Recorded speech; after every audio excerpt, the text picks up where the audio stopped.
Welcome to the Emotional Eating Unwrapped podcast. I'm your host, Alana Kessler, an emotional eating and weight loss coach for women looking to fall in love with eating, create healthy attachments with food, and lose weight sustainably. Hello, everyone, and welcome to another episode of Emotional Eating Unwrapped. I'm your host, Alana Kessler. I'm so excited to be here today talking about this topic because I feel like it's very appropriate for this time of year to talk about how to stop people pleasing and how to create boundaries, because this is a really important topic when it comes to weight loss, when it comes to our relationship with food and eating, and just when it comes to our ability to take care of ourselves and make sure that our lives are as fulfilling as we want them to be. So today we're going to take a look at how these factors impact our overall self-worth. And though it is not about food per se, moving through life without strong boundaries and a tendency to avoid conflict at all costs can actually become a major trigger for emotional eating and weight gain. Self-worth is a key. It's a key step to achieving wellness, fulfillment, weight loss, personal growth, and resourcing the motivation it takes to create the lives of our dreams and the lives we deserve. So without a solid foundation of self-worth, we can get bogged down by insecurity, negativity, and fear. And these are all major blockages to living a life that is, that is really just one that we are excited to wake up every day and live. Right? We don't want to be bogged down by anxiety. We don't want to be bogged down by thinking everything is working against us. And so let's talk about why having a strong sense of self-worth and why developing the skill of creating boundaries and stopping the tendency to people please, why it's so important and how that really impacts our relationship to our bodies and our relationship to food. So having a low sense of self is disempowering. Okay, when we feel like we are not deserving, when we're constantly second guessing ourselves or worrying about what other people are going to think about us, or our attention is constantly monitoring, hyper vigilant, right? When we have this type of attitude towards life, it's very, very disempowering. Okay. And when we're in a state of being disempowered, it ends up causing feelings of shame. And those feelings of shame can then be displaced towards our relationship with our body image and our relationship with food. Secondly, low self-worth keeps us susceptible to getting taken advantage of. It keeps us susceptible to prioritizing other people's needs, wants, and desires over our own. Having a low sense of self is isolating because when we have a low sense of self, we want to avoid judgment at all costs. We want to avoid feeling rejected at all costs. And so we can end up feeling lonely, and we could end up actually second guessing and questioning our own lovability. And so without feeling empowered, without feeling prioritized, and without feeling lovable, we can self-sabotage, right? If we don't feel empowered, prioritized, and lovable, we will consciously or unconsciously self-sabotage our deepest, deepest desires, which makes long-lasting change and actualizing our dream life, our dream experiences, our dream relationships more difficult to achieve. So, what are some behavior blockages to cultivating self-worth? And I think you know this answer because I've talked about it. I'm going to go into two of them, and we're going to talk about people pleasing, and we're going to talk about difficulty creating and enforcing boundaries. Okay.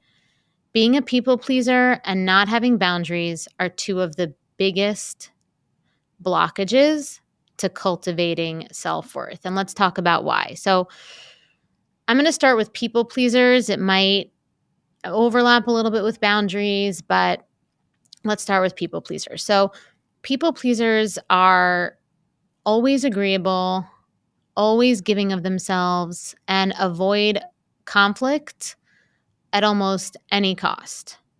Okay, people pleasers, they just do not want to get in a situation that activates any kind of emotional discomfort. They often martyr themselves without awareness under the guise of being a good person or being easygoing.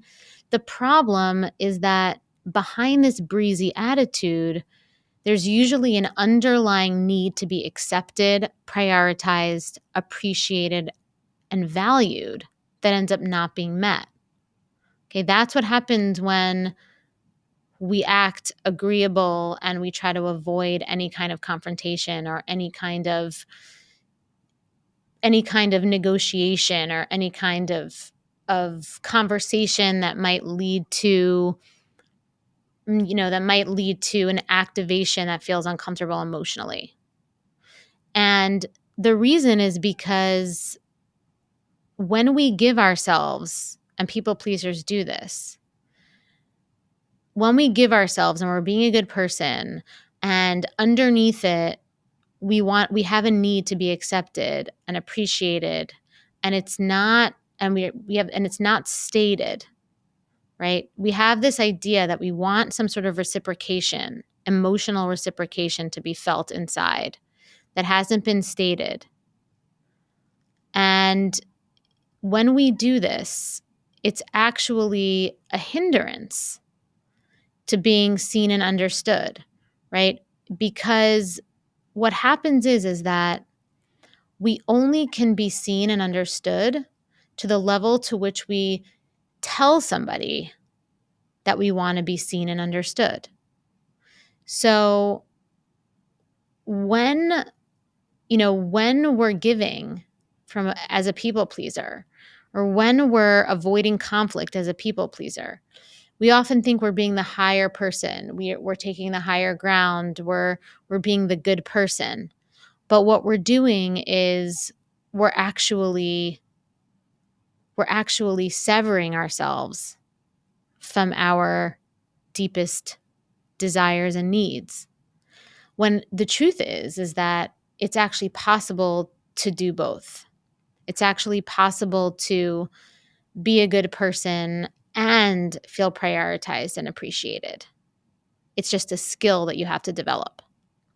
And due to societal expectations and the values that our environment, whether that's our environment that we were raised in or the environment that we're in now, many women, more than men typically, although that, maybe that's changing these days, fall into the habit of people pleasing. And when that happens, this creates confused boundaries. And when we have confused boundaries, there's almost a blurred line between yourself and others, making it super challenging to prioritize your own needs and feel confident that expressing your desires and standards will be safe. And there's this fear that if you do say that you want something, you want to feel some way in return from a certain effort that you're giving, that it will lead to conflict or abandonment. But that isn't true, right? Because only when you can express your desires and your standards can you then create a dynamic with another person where you'll end up feeling a greater sense of belonging and connection. So constantly putting other people ahead of ourselves can lead to a kind of codependency and even resentment because we're afraid to express our own opinions and preferences. So a lot of times people pleasers walk around with this heavy feeling of resentment. And this is because we're so much more attuned to what the other person's needs are, and our behaviors and actions meeting their needs, because we think that by meeting their needs, our needs will be met. But this is a very codependent mindset, and it really does only lead to internal resentment, which ends up leading to a feeling of disconnection and ultimately abandonment. Because this action is actually self-abandonment. And self-abandonment is the foundation of low self-worth. Self-abandonment is essentially the root cause of turning to coping mechanisms like emotional eating and using eating and weight gain as a way to protect ourselves and create boundaries. Okay, so when we're people pleasing and we don't have boundaries with our energy, and we're not expressing our needs in a way that inspires other people to collaborate with us to get our needs met, our bodies will physically create the boundary. And I've seen this over and over again. I saw this with myself, and I saw this with my clients, that weight gain and unwanted weight that seems like it cannot come off, whatever you do,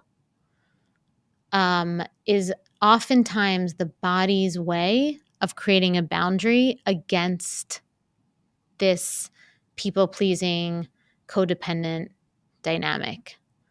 But what it does is it disempowers us, and it puts us in that state that I talked about in the beginning, this disempowered state, this isolated state, this feeling of wanting to stay small, right? It's not an empowered boundary.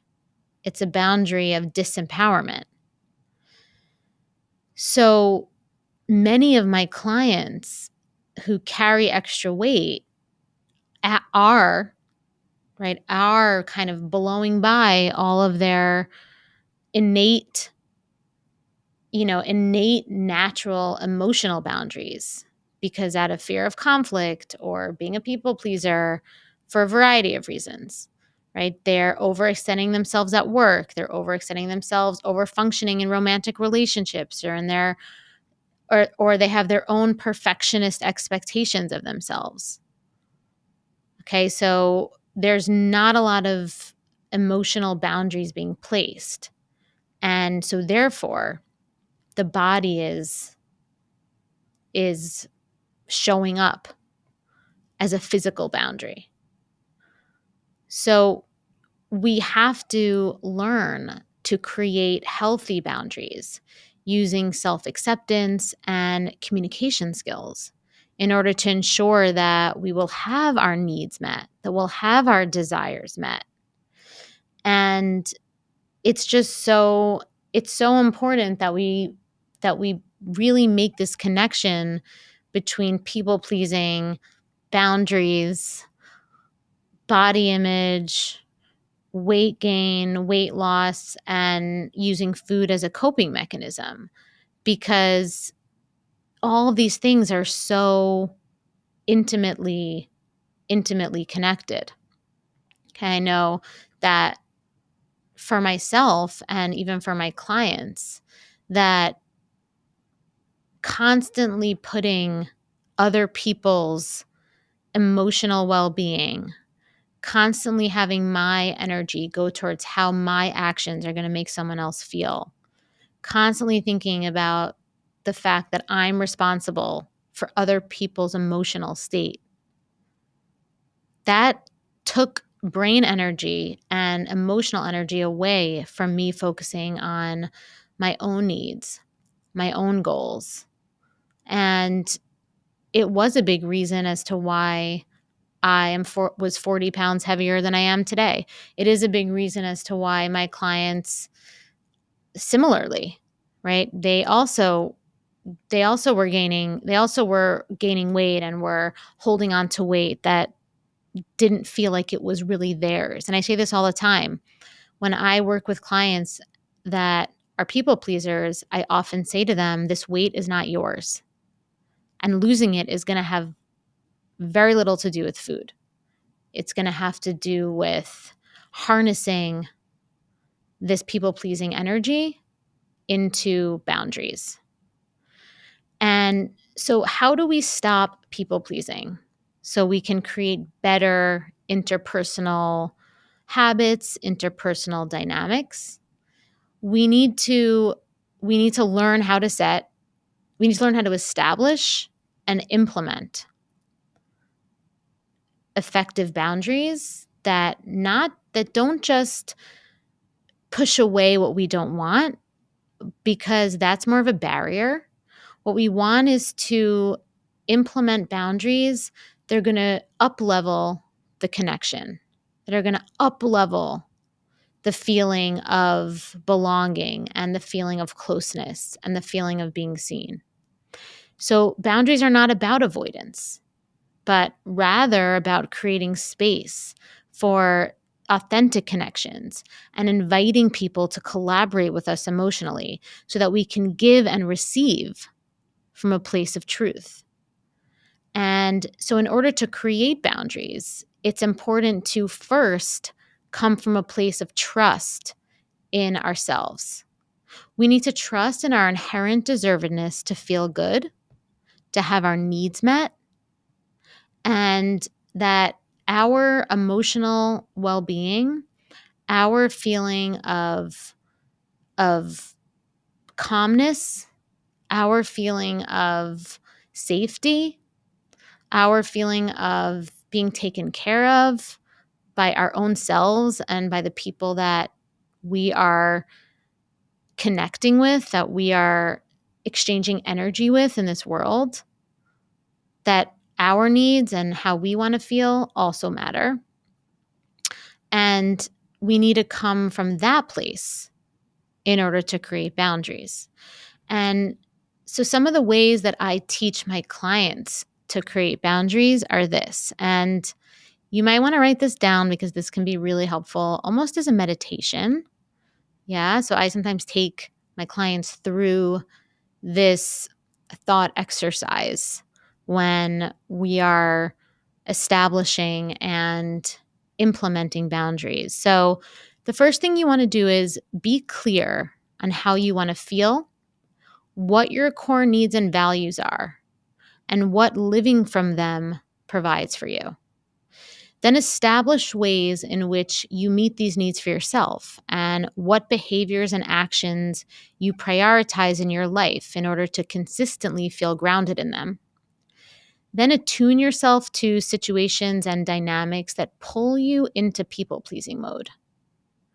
And then you want to practice pausing before immediately going into yes mode or people-pleasing mode, and try to stay in that stillness, right? Try to stay in that place and check in with yourself and ask yourself these questions. What do you really want to do in this moment? How do you want to feel? And what action would you need to take to achieve this? Okay, but most importantly, I really encourage you to remember that people-pleasing, it's almost like a reflex, and it takes time to disentangle the behavior. So the more aware and the more reflective you can be, the more you will change this behavior, and the greater potential that that you will really be in control of creating the life of your dreams, creating a life of worth, creating a life of connection, and creating a life of self-love. And you will notice that as you shift the people-pleasing tendencies and establish healthy boundaries in your relationships, establish healthy boundaries with yourself, your relationship to food will be better, and your unwanted weight will easily come off.